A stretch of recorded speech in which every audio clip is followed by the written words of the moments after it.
अभी बरसात का मौसम शुरू ही हुआ था। स्टेशन पर भीड़ भी थोड़ी कम हो गई थी।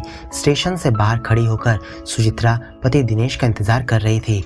बड़े शहर से इस छोटे से गांव में आकर सुचित्रा को कुछ अजीब सा लग रहा था। पति दिनेश का ट्रांसफर 2 साल के लिए इस छोटे से गांव में हुआ था।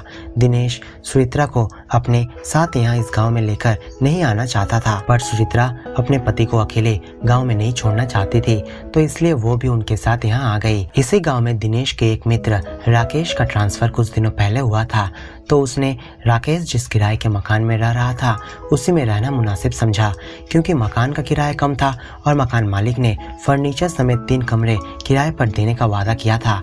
तो उन लोगों को यह मकान पसंद आ गया। मकान मालिक अकेला रहता था। उनके दोनों बेटे विदेश में कार्यरत थे। स्टेशन से ऑटो पकड़कर दोनों पति पत्नी दिए गए एड्रेस पर पहुंच गए। वहां पहुंचकर उन्होंने देखा कि यहाँ तो दूर दूर तक कोई घर या मकान का नामो निशान नहीं है। यहाँ तो सिर्फ दूर दूर तक खेत खलिहान ही दिखाई पड़ रहे थे।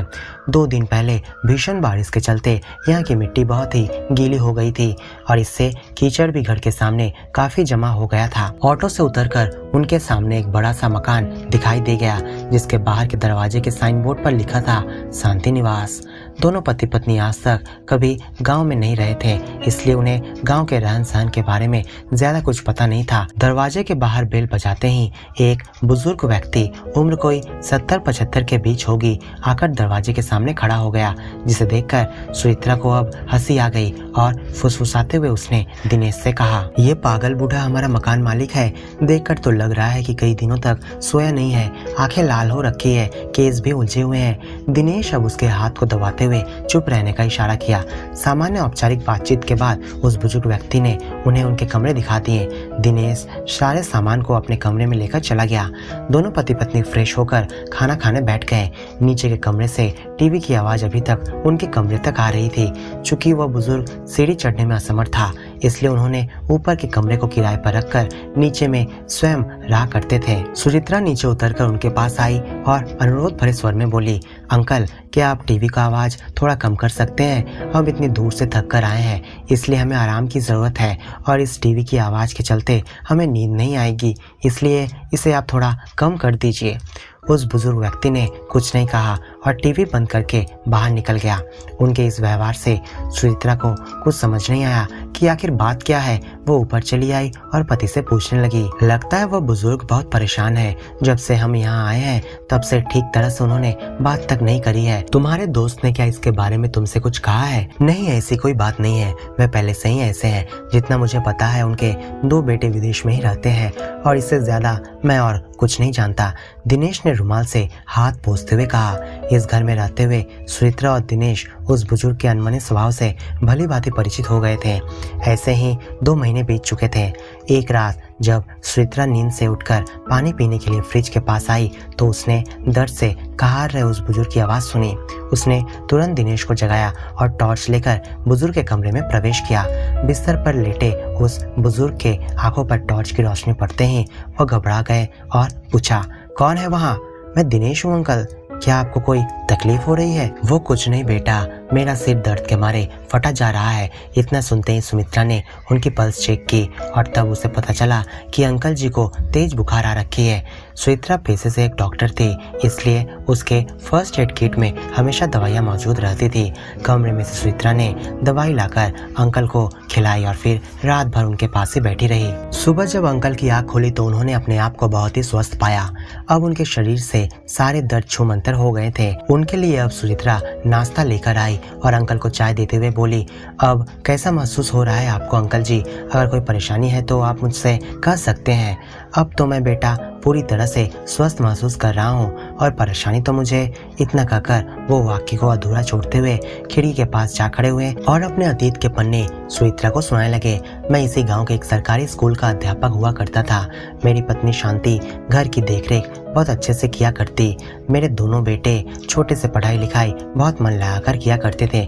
सरकारी नौकरी में होने के कारण मुझे बहुत ही आसानी से लोन मिल गया था और मैं उसी लोन के पैसों से दोनों बेटों को विदेश पढ़ने भेज दिया और मेरी बेटी मेरे पास यहाँ गांव में ही पढ़ाई लिखाई करने लगी। बेटे अपनी पढ़ाई पूरी करने पर इस गांव में रहकर नौकरी नहीं करना चाहते थे।